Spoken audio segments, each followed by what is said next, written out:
everybody, this is Angela Savage, the daughter of IndyCar driver Swede Savage. It's time to watch stories from motorsports. My buddy, Doug Kenny, loves to share the journey of people in racing, and he is an amazing dude. Drivers, owners, fans, and team members, watch the SFM podcast. Hey everybody, this is Doug Kenny from Stories from Motorsports. I'd like to thank my buddy Josh Mabe for the YouTube work he did years ago that inspired me to create this platform.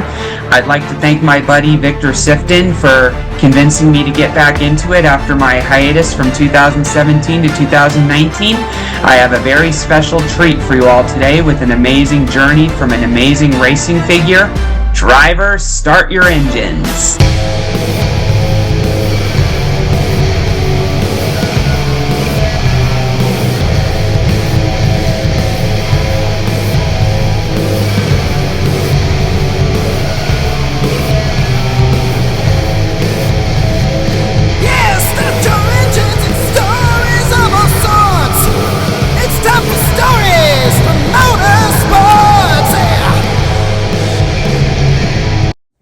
Yeah, definitely.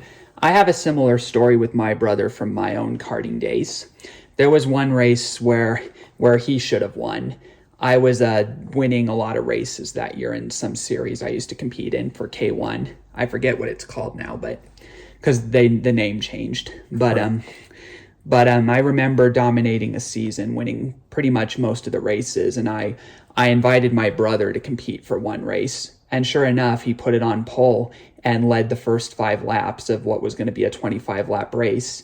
And he was so far ahead of me before his engine blew up. Right. And if not for that, I wouldn't be the winner that day, and he would have won. Right. Now, we've all got stories. I mean, like earlier you asked me about the stuff that you remember. Like, what are you... And it's not even some of the fondest memories. I can tell you the woulda, coulda, shouldas. Detroit 1989 in the Trans Am Series. Mm-hmm. Should have won, had it won. Engine blows up with whatever it was, 4 laps to go. Thing on corks. Mm-hmm. Des Moines Trans Am 89. I was gone. I was gone. I was going to win the race. So end up with mechanical. Everyone remembers who wins, right? So Dorsey won. Dorsey won Des Moines. Greg Pickett won Detroit. Mm-hmm. In my brain, I had both of those won. Well, I did. I had both of them won. But you know what it counts for? Nothing. But because they won, I didn't. And but like I say, you were asking about what do you remember? Mm-hmm. It's shit like that never gets unstuck from your head. Yeah.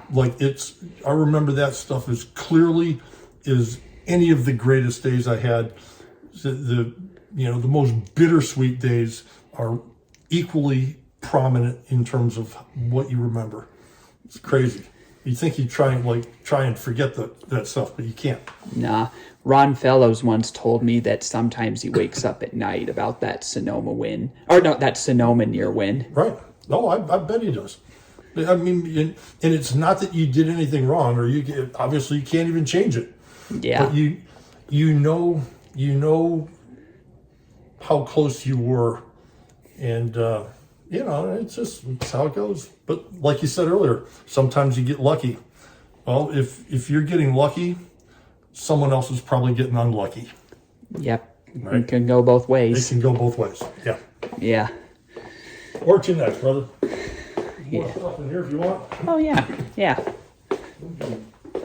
I see you have a map of the whole world. It's pretty cool. Map of the world, yeah. There's little purple things that's probably hard to see, but I at least attempted to put stuff on there to sort of catalog all the places that I've been. Unfortunately, some of the glue's fallen off some of the little glittery things, but got to travel the world, but that's sort of fun. But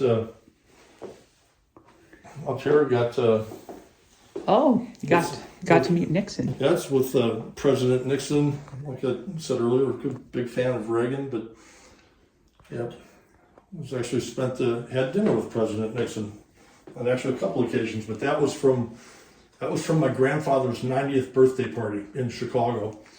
And literally sat right next to President Nixon. We sat there for hours. It was pretty cool. Was this his post-presidency? It would be post-presidency, about 20 years. Or 20 plus years, yeah. So that would be... in the 1990s. Yeah. Yeah. But, and then there's another Ron Burton. So he did that painting of... that was an IMSA race at Road America. And it was 1987. It was a huge amount of rain, so that was a rain picture. And so that was a race that I won. So Ron did a little painting for me there. Actually co-drove that car with Paul Dallenbach. We mentioned Wally Dallenbach, Wally Jr. And Paul and I drove that car together. Actually drove that car in other races with Bill Adam, who was another great friend. So had some good times. Yeah. You can see the open face helmet in there, one of the ones that we were talking about earlier. Yeah. So far, the only Dallenbach I've met is Mike, who was the steward for Trans Am a while ago. Right, okay. Hey everybody, I hope you enjoyed today's video. Please hit like and subscribe if you did so, and please continue supporting our amazing guest. And everybody, we'll see you next time on SFM. Hi, this is Ted Warner speaking. While the checkered flag is waved for this program, stay tuned for next week for the next episode of SFM. Thanks to Doug Kenny for what he does for motorsports.